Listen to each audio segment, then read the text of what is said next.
நாமக்கல்லில் மூதாட்டி கொலை வழக்கு தொடர்பாக தற்பொழுது ஊர் மக்களிடம் எஸ்பி விசாரணை நடத்தி வருவதாக தகவல் வெளியாகி இருக்கிறது.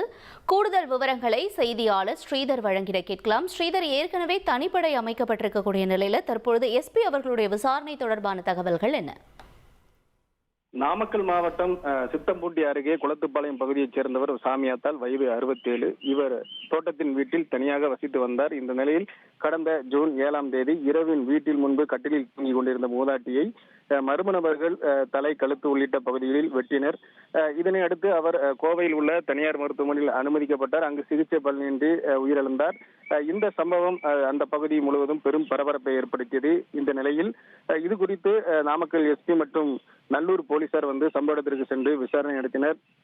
இந்த நிலையில் மூதாட்டியை கொலை செய்த குற்றவாளிகளை பிடிப்பதற்காக பரமத்திவேலூர் டிஎஸ்பி சங்கீதா தலைமையில் 4 தனிப்படைகள் அமைக்கப்பட்டுள்ளது. ஆனால் அந்த மூதாட்டியை கொலை செய்தவர்கள் வீட்டில் இருந்தோ அல்ல மூதாட்டியிடமிருந்தோ நகைகளோ பணங்களை திருடவில்லை என்பது முதல்கட்ட விசாரணையில் தெரிய வந்துள்ளது.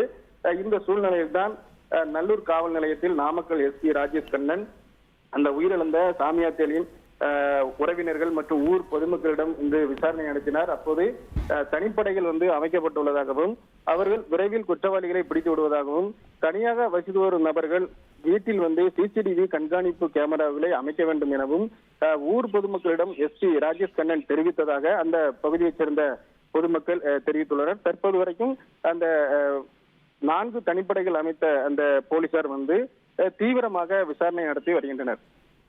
உங்களுடைய தகவல்களுக்கு நன்றி ஸ்ரீதர்.